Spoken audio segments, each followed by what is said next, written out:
এটা কি মাছ বলে গো? কেবাই। কেওয়াই। হুম। আরেকটা দেবো? না একটা দিই। না রে দেবো আপনাকে লাও। সকালবেলায় উঠে দেখলাম পাখিগুলো চিল্লাচ্ছে খাওয়ার জন্য, তো সবার আগে কিন্তু ওদেরকে খেতে দিয়ে দিলাম। আর আমিও ওখানে বসে বসে দেখছিলাম পাখিদের খাওয়া। আর আমি সকালবেলা উঠে সবার আগে বাসনটা বের করে নিয়েছি। আর যা খাটাখাটনি যা পরিশ্রম গেছে দুদিনে, জল বের করতে করতে ঘর থেকে টেনে টেনে জল বের করতে হয়েছে, হাত ব্যথা হয়ে গেছে। আজকেও সকালবেলা উঠে অনেকগুলো জল ফেলে নিয়েছি আগে ঘরের থেকে। তারপরে বাসনগুলো বের করে নিই, তা ভাবলাম আগে চালটা বেছে নিই। চালটা জানো তো বস্তার মধ্যে রাখা ছিল, চালটা পুরো ভিজে গেছে, চাল থেকে টপ টপ করে জল পড়ছিল। তাই ভাবছি চালে যখন জলটা দেবো আজকে মেপেই তো জল দিতে হয় আমাদের, তা জলটা একটু কম দেবো, কেননা ভাতটা কিন্তু তাড়াতাড়ি হয়ে যাবে। ভিজে পুরো তো অর্ধেক ভাত হয়েই গেছে। এর জন্য ভাবলাম চালটা আগে বেছে নিই। চালটা এমনভাবে ভিজেছে যে কি করে আমি কি মাপে জল দেবো আজকে আমি কিন্তু সেটা ভালো করে বুঝতে পারছি না। তা বন্ধুরা, কেমন আছো তোমরা? আশা করি তোমরা সবাই ভালো আছো। তো নতুন একটা শুভ সকালের সাথে আবার চলে আসলাম তোমাদের কাছে। আশা করি তোমরা যে যেখান থেকে আমার ভিডিওটা দেখছো না কেন সকলেই সুস্থ আছো, সকলেই ভালো আছো। আমিও তোমাদের আশীর্বাদে অনেকটাই সুস্থ আছি, অনেকটাই ভালো আছি। তো আজকের ব্লগ ভিডিওটা আমি এখান থেকে স্টার্ট করলাম। এখন বাজে 9:30। আর রূপা অফিসিয়াল ব্লগে তোমাদের সবাইকে অনেক অনেক স্বাগত জানাই, অনেক অনেক আমার রান্নাঘরটা দেখতে পাচ্ছ, একদিকে অন্ধকার পড়েছে, একদিকে একটু আলো পড়েছে। কারেন্ট কিন্তু নেই ঘরে, আমাদের এখনো পর্যন্ত কারেন্ট নেই। আজকে 4 দিন হয়ে গেল কারেন্ট নেই। আর আমার ফোনটা মাঝে মাঝে গিয়ে পাশের বাড়িতে জেনারেটর চলে, সেখান দিয়ে গিয়ে চার্জ করে নিয়ে আসি। তা আমি কিন্তু চালটা ধুয়ে নিয়ে এসে, আর চালে কিন্তু আমি একটু জল কম করে এনেছি আজকে। আমি জানি ভাতটা বসাতে না বসাতে তাড়াতাড়ি করে হয়ে যাবে। এই ভাতটা বসালে পরে টাইম লাগে না, আর জলটা তো মেপে দিতে হয়। তাই আজকে আমি 1 গ্লাস জল একটু কম করেছি, যাতে চালটা তো ভিজে পড়ে অর্ধেকটাই সিদ্ধ হয়ে গেছে। এদিকে আমি ডাল বসিয়েছি। তা আমার বড় ননদ ফোন করেছিল, বলল যে কিছু রান্না করতে হবে না তরকারি, ওই ভিজের মধ্যে দাঁড়িয়ে দাঁড়িয়ে, তা আমি কিছু পাঠিয়ে দিচ্ছি। আর কিছুটা কাঁচা মাছ পাঠিয়ে দেবো, আর কিছুটা রান্না করে পাঠিয়ে দেবো। তাই আমি বললাম ঠিক আছে তাহলে ডালটা করে নিয়ে, আর যখন মাছটা পাঠাবে ডাল আর মাছ দিয়ে দুপুরবেলা খাওয়া হয়ে যাবে। আর যেই মাছটা কাঁচা মাছগুলো পাঠাবে সেগুলো ধুয়ে ঠুয়ে রেখে দেবো, ওগুলো বিকেলবেলা দেখা যাবে কী কী রান্না করি না করি। আমার বরমশাই আবার মাছ খেতে খুব ভালোবাসে।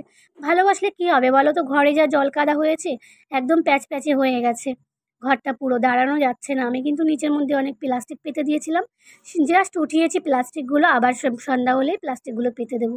কেননা সারাদিন যদি প্লাস্টিকগুলো পেতে রাখি না, তার নিচের থেকে অনেকটাই জল ছাড়বে।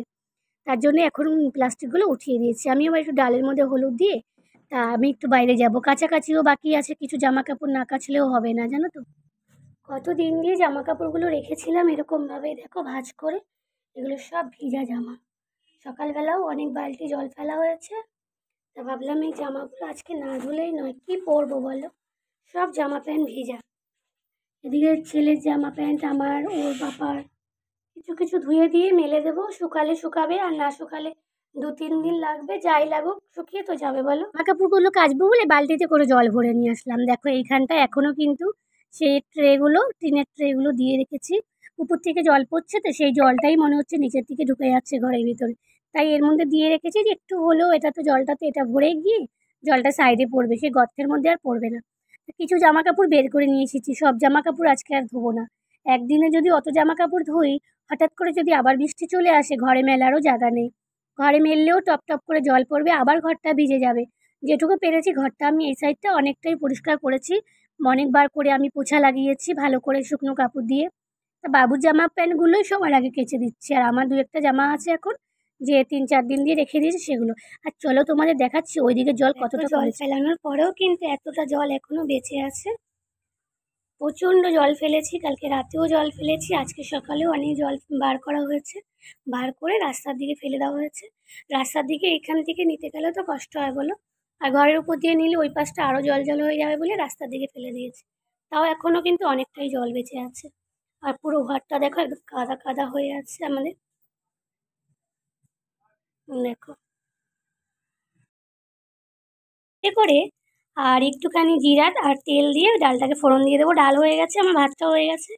এবার যাবো একটু ঘরটা গুছাবো, তারপরে দেখি আবার একটু পরিষ্কার করতে হবে, জল টল পরিষ্কার করে তারপরে একটু সব কিছু মুছে পাছে তারপর যাবো জামা কাপড় কাচতে। এমনি ধুয়ে জামা কাপড় মেলার জায়গার খুব শর্ট, তার জন্য আর রিস্ক নিলাম না আজকে সব জামা কাপড় কাচার। তো অল্প কিছু জামা কাপড়ই আজকে কেচে দেবো, আর যেগুলো পুছেছিলাম, জল টল পুছেছি সেইগুলো আর কি একটু ধুয়ে দেবো। সব জামা কাপড় ধুয়ে দিলে পরে আমারই অসুবিধা হবে, মেলার জায়গা তো নেই। এমনি দড়িটা যখনই টানাই তখনই ইঁদুরে কেটে দেয়। আর ইঁদুরের বাচ্চাগুলো কীরকম জানো, একদম ছোট ছোট বিড়ালের ছানার মতো, অত বড় বড় হয়ে গেছে। যখনই দড়ি টানাই না কেটে দেয়। এমনি মেলার জায়গা নেই, তাই সব জামা কাপড় কাচার রিস্ক নিই। চলে আসলাম জামা কাপড়গুলো তো ভিজিয়ে রেখে দিয়ে একটু পরে কাটবো। আগে এই বোড়াগুলো কালকে যে জলটা থামানোর জন্য এদিকে ওদিকে জামা কাপড়গুলো দিয়ে রেখেছিলাম, বস্তাগুলো দিয়ে রেখেছিলাম, সেগুলো যদি একটু ধুয়ে দিই, নোংরা হয়ে গেছে, শুকালে পরে কেন একদমই ভিজে চুপচুপ হয়ে গেছিলো।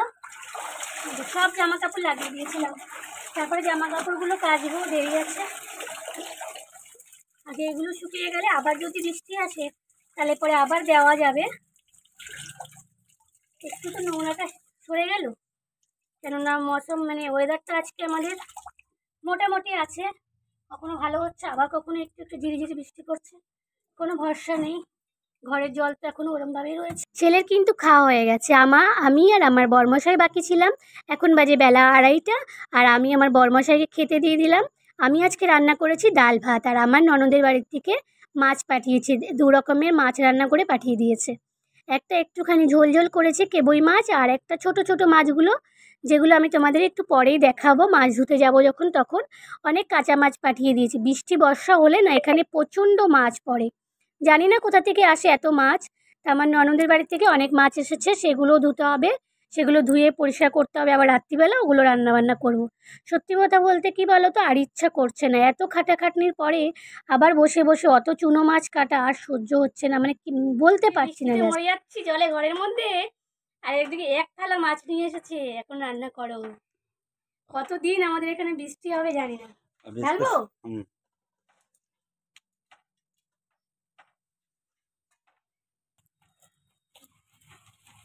এখনই বলে আমি আলাদা রুমে থাকবো।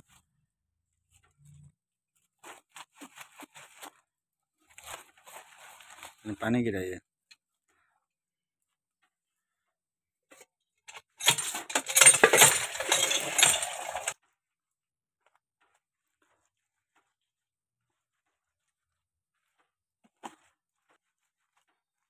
এই দেখো, এই আটাটার নাম শুনেছো কখনো? এটাকে বলে মড়ইয়ের আটা। এই আটাটা হচ্ছে 130 টাকা করে। ওইদিকে আমি শিলনোড়া পেতে রেখেছি মশলা বাটবো বলে। এই আটার রুটি খেলে না কি শরীরে অনেক রক্ত হয়, তার জন্য আমার বরমশাই বললো আজকে মড়ইয়ের রুটি বানাবো। মড়ইয়ের আটার নামটা, এটার নামই হচ্ছে মড়ইয়ের আটা। এদিকে আমি কিছুটা মাছ, ছোট ছোট মাছগুলো বেসন দিয়ে লপটে রেখেছি, কিছুটা ভাজা বসিয়ে দিয়েছি। আর এখানে আমি কতগুলো মাছ ভেজে রেখেছি কালকের জন্য, আর এখানে মাছগুলো রেখে দিয়েছি, সেগুলো করব। আগে বড়াটা ভেজে নিই, কী করবো, আর ইচ্ছা না করলেও যে করতে হবে, ইচ্ছা না করলে কোনো উপায় নেই। এরকম বানিয়ে আজকে তোমার কাছ দিয়ে শিখলাম। सच में मैंने ना आपके पास से बहुत कुछ सीखे जानू जी। इसको ढाल दीजिए। ढक दे? ये जो पानी है ना, ये ऐसे पानी ऐसे करके हाँ मिलाएंगे। हाँ, थोड़ा थोड़ा लाल लाल हो जाएगा तो फिर इसको पलटी कर दीजिएगा वहीं पे। अच्छा, जैसे अंडा पलटी कर मड़ुआ की रोटी। मड़ुआ की रोटी। मड़ुआ मड़ुआ मड़ुआ मड़ुआ की रोटी बन रहा है हम लोग के घर में। দেখেছো কত সুন্দর করে? ধরো আমি ना, এটাকে বলে মড়ই की रोटी। मड़ुआ का रोटी। मड़ुआ की रोटी हाँ, बिहार में पाया जाता है और कहीं नहीं पाया जाता है। हाँ, बंगाल में नहीं पाया जाता है। क्या पता। আমি তো কোনোদিনও খাইনি। আমাকে দেখে কি তোমরা বুঝতে পারছো আমি যে সত্যি ক্লান্ত? সত্যি আমি ক্লান্ত। এত ভারী বালতিতে জল উঠিয়ে ফেলেছি তো, হাত পায়ে ব্যথা বিষের মতো হয়ে গেছে। এদিকে রুটিগুলো করছি, শুয়ে পড়ছি, মাঝে মাঝে ঘুম পেয়ে যাচ্ছে জানো, মনে হচ্ছে না খেয়ে দিয়ে গিয়ে ঘুমিয়ে পড়ি, কিন্তু করার কিছু নেই, খাওয়ার তো বানাতেই হবে। ছেলে আছে, ছেলের বাবা আছে, তাদের তো খেতে দিতেই হবে। আমি না হলে নাই খেলাম, না খেলেও আবার একটু রাগারাগি করবে, তবুও খেতে তো হবে, কথার কথা। যদি নাও খাই কোনো ব্যাপার না, কিন্তু আমার শরীরটা এতই ক্লান্ত লাগছে, দেখেও তোমরা নিশ্চয়ই বুঝতে পারছো। মাঝে মাঝে ছেলে এসে ডিস্টার্ব করছে। চলো বন্ধুরা, আজকের ভিডিওটা আমি এখানেই শেষ করছি, আবার দেখা হবে নতুন একটা ভিডিওতে। ততক্ষণ তোমরা